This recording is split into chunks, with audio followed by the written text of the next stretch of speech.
Bienvenue dans la chambre droit au but du motel Balado avec mon ami Stéphane Slogard de Slogard Jury Conseil. Comment ça va cette semaine, Super Stéphane? bien. Comment vas-tu? Je me porte à ravir. La vie va vite, voire très vite, voire très, très vite, mais je me porte bien.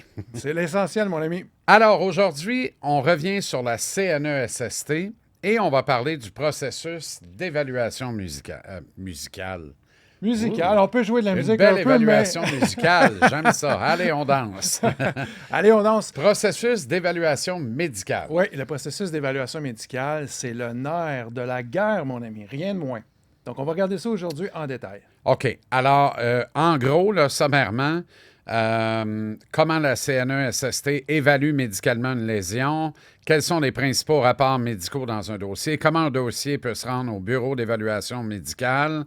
Et l'importance, là, les décisions administratives de la CNESST reposent largement sur un processus médical structuré. C'est essentiel de comprendre ça. C'est fondamental parce qu'on a entendu souvent des travailleurs et travailleuses accidentés qui s'y perdent dans le processus. Donc aujourd'hui, à droite au but, sur cet épisode numéro 7, on va démystifier ça ensemble.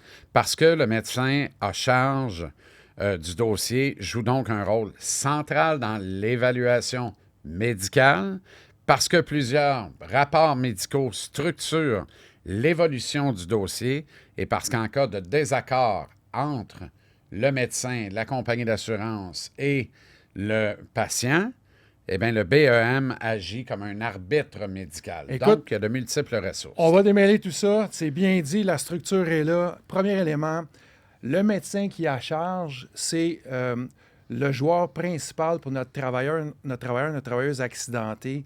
Donc, la première chose à faire, c'est de se trouver un médecin qui connaît le processus, donc qui est en mesure de savoir quel type de rapport produire. Et le premier rapport, on va en parler un petit peu plus tard, c'est le rapport d'évaluation initiale. Parce que je vous rappelle que ce balado vise à informer, à vulgariser sur des notions générales, ne constitue pas un avis juridique au sens propre du terme et ne remplace pas une consultation personnalisée avec un avocat. Pourquoi? Parce que chaque situation est différente, évidemment. Et pour obtenir un conseil adapté à votre situation, bien, on vous invite à consulter un avocat. Stéphane Slogard n'est pas avocat, mais il connaît les meilleurs. Il les a à sa solde notamment et donc à la vôtre. Alors, chez Slogard Jury Conseil, vous êtes bien pris en charge pour faire le tour de tout ça. Oui, exactement. Puis ce qu'il faut savoir, c'est que on sait quand survient un accident au travail, pour que la CNSST puisse accepter la réclamation, il faut aller voir son médecin. Hein? On l'a répété dans différents épisodes depuis le début de la série. Le médecin qui a charge, donc, c'est le médecin qui va rencontrer le travailleur dans la première rencontre. C'est un rapport initial qu'il va produire. Puis là, ce qui est important, c'est de dire, bien, est-ce qu'il y a vraiment une blessure? Quel est le diagnostic de cette blessure-là? Puis, est-ce qu'il y a vraiment un lien avec l'accident survenu? Parce que c'est les critères importants. Donc, ça va être rempli sur le rapport initial. Dirais-tu, en fait, que la bataille commence dans la première consultation médicale? Parce que les gens vont dire, on pense souvent quand il est question de CNESST, décision administrative, indemnité, multiples formulaires à remplir. Pas nécessairement. La décision la plus importante, c'est la première qui est prise, puis c'est le médecin qui la dicte. J'adore que tu apportes ça, JC, parce que effectivement, les décisions rendues par la CNSST sont les décisions qui ont force de loi, mais ces décisions-là sont appuyées sur le volet médical. Donc, pourquoi j'insisterai jamais assez, pour un travailleur accidenté, une travailleuse accidentée, ça prend un médecin qui s'y connaît, qui produit les rapports médicaux de la bonne façon. Le rapport initial, on l'a dit un peu plus tôt, et ensuite de ça, à chaque visite médicale, c'est le rapport médical d'évolution qui est complété. Donc, suivant l'accident qui est survenu, c'est rendu où au niveau de la guérison? Hein? Quelqu'un qui s'est blessé à son genou, ben c'est en lien avec l'accident, c'est accepté par la CNSST, mais 2 semaines après, il se passe quoi? 4 semaines après, il se passe quoi? 6 semaines après, il se passe quoi? Donc, des rapports médicaux d'évolution, il peut en avoir plusieurs. Puis sur ça, il va y avoir l'évolution de la condition, il va y avoir la capacité de travail puis la poursuite des traitements. OK. Parce que le médecin à charge est considéré être le médecin traitant et celui qui suit le travailleur accidenté, Oui, évidemment. oui, c'est lui qui est le joueur clé au niveau médical. Ensuite, la CNSST peut demander un avis médical indépendant en vertu d'un article de la loi, c'est l'article 204. L'employeur pourrait aussi demander un avis médical, mais ces avis-là vont être envoyés au médecin qui a charge, donc le médecin traitant, et lui ou elle va pouvoir réagir à ça.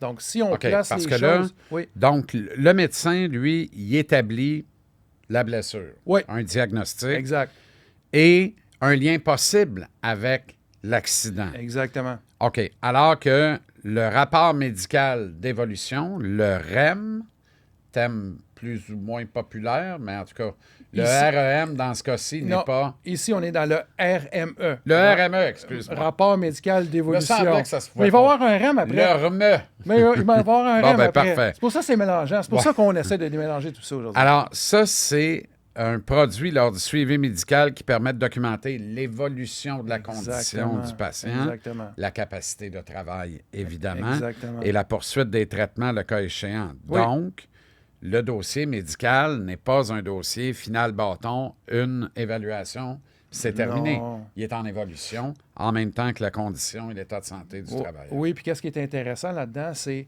comme on l'a dit au début, il y a le rapport initial. En cours de route, il y a les rapports médicaux d'évolution. Puis vers la fin, on va arriver à un rapport final. Puis avec le rapport final, il va y avoir le REM qui est produit. Puis ensuite de ça, il va y avoir un BEM. C'est mélangeant. C'est mélangeant. Tu vois, nous, on a les notes. On connaît ça un peu. Puis c'est mélangeant. Donc, c'est pour ça qu'on veut mettre ça clair pour nos gens. OK. Les autres options médicales possibles maintenant. Oui, oui, mais écoute, comme je l'ai dit, une fois que le rapport médical initial est complété, que la CNSST a accepté la réclamation, que le travailleur va voir son médecin, qu'il y a des rapports médicaux d'évolution, donc RME, en cours de route, il va avoir une possibilité de consolidation de la lésion, c'est-à-dire il va atteindre un plateau médical au niveau de la lésion. Exemple, tu es blessé à un genou, après X nombre de temps, médicalement, normalement, tu as récupéré. Donc là, il va y avoir le rapport final qui va être produit. Puis ensuite de ça, ben, dans le processus, il y a d'autres étapes de prévues, mais je ne veux pas aller trop loin tout de suite. Ton point important que tu voulais me demander, c'est lequel ici? Bien, en fait, on est là, justement, dans les autres opinions médicales possibles. Oui, donc les autres opinions, c'est la CNSST, si elle voit, par exemple, que le genou qui devait médicalement être guéri après, je ne connais pas ça, mais mettons 6 mois, si ça fait 7 mois, 8 mois, 9 mois, puis c'est pas encore guéri, bien, la CNSST, comme assureur, va dire, bien, docteur untel, pouvez-vous rencontrer ce monsieur-là? Donnez-nous votre avis, puis avec cet avis-là, on va aller le soumettre au médecin qui a charge, qui, lui ou elle, va devoir réagir dans un délai. Puis s'il y a désaccord là, hop, on sait tout de suite qu'il va y avoir un BEM, un bureau d'évaluation médicale, où ce sera un arbitre qui va venir trancher. Puis là, ce qui est bien important, c'est quand il y a des accords médicaux comme ça, l'arbitre qui vient trancher, en fait, va émettre son rapport. Puis, dans son rapport, la CNSST va être liée avec les conclusions, mais c'est un médecin qui est nommé par un processus prévu dans la loi, nommé par le ministère du Travail. Donc, l'élément clé ici, c'est pas le médecin du travailleur, c'est pas le médecin de C'est comme un l'employeur. arbitre indépendant. C'est un arbitre indépendant, puis c'est pas le médecin de la CNSST. Donc, moi, je dis, travailleurs, travailleuses accidentés, vous êtes convoqués au BEM. Sachez que c'est pas votre médecin, c'est pas celui de la CNSST, c'est pas celui de l'employeur. C'est un médecin indépendant qui émet un avis avec lequel tout le monde est lié. Bon, Stéphane, parlons maintenant de la consolidation et du rapport médical final, Ouais. le RMF. Right. Ce qui est important de savoir, c'est que toute blessure viendra à un moment donné à un stade de guérison optimale au-delà duquel il n'y aura pas d'amélioration. Dans cette loi ici, on l'appelle la consolidation de la lésion. Quand il y a la consolidation de la lésion constatée par un médecin, le médecin qui a charge, bien, il produit son rapport médical final. Sur ça, il va inscrire la date de consolidation. C'est là qu'il va dire, est-ce qu'il y a des limitations fonctionnelles? On se rappelle, limitation fonctionnelle, est-ce qu'il y a des choses que la personne ne peut pas faire? Exemple, tu es blessé au genou, bien, ça se peut que tu ne puisses pas rester debout plus que tant de temps ou pousser avec ton pied plus que tant de livres, etc. Donc, ça, c'est les limitations fonctionnelles. Puis l'atteinte permanente, bien, ça, c'est la perte de capacité. Donc, le rapport médical final comporte ces 3 éléments-là. OK. Fait que condition médicale atteinte pour un plateau médical. Exact. Médecine qui considère que l'état ne s'améliore plus significativement. Exact. C'est ce qu'on appelle la consolidation. Tout à fait. Alors là, le médecin produit le rapport RMF, évidemment, le rapport médical final. Exact. On précise la consolidation, les limitations fonctionnelles et la présence d'une atteinte permanente, le cas échéant. Donc, Oui. la consolidation signifie que la condition médicale est stabilisée. 100%. Exactement. Maintenant, le REM, on en a Le parlé tantôt, fameux on y REM. arrive. On le y REM. arrive, oui. On le prend-tu ou on le prend pas? Ça, c'est le rapport d'évaluation médicale. Médical ou musical? Médicale. OK, parfait. Donc, Donc, partir une tonne. Non. donc, ici, une fois que le médecin qui a charge a fait son rapport médical final, il doit compléter le REM et c'est à ce moment-là qu'il va se prononcer sur encore la consolidation, les limitations fonctionnelles, l'atteinte permanente, mais aussi sur les soins futurs et la capacité de travail. Donc, on se rappelle, quand on a parlé de capacité de travail à un épisode antérieur, ben c'est que l'agent de conseiller en réadaptation à la CNSST va rendre sa décision, lui, avec cette matière première-là, les limitations fonctionnelles et l'atteinte permanente. Donc, c'est là qu'on arrive. Dans plusieurs dossiers, tout se termine là. Quand il n'y a pas de désaccord entre le médecin qui a charge, un avis d'un médecin de la CNSST, un avis du médecin de l'employeur, quand tout le monde est pas mal d'accord, ça complète le processus d'évaluation médicale, puis on peut embarquer en réadaptation professionnelle à ce moment-là avec le travailleur accidenté. OK. Alors, on se propose ou on se prononce sur 5 éléments médicaux importants, on le rappelle, la consolidation, limitation fonctionnelle, l'atteinte permanente, les soins futurs et la capacité du travail, évidemment. Exact. Alors, souvent, plus souvent qu'autrement, dirais-tu que le REM marque la fin du processus d'évaluation médicale? C'est vraiment variable selon la région, selon la blessure, selon les médecins impliqués, tout ça. Le BEM intervient régulièrement parce que, par la force des choses, on se rappelle, la CNSST est une compagnie d'assurance. L'employeur, on se rappelle qu'il est imputé par les dollars qui sont versés aux travailleurs accidentés.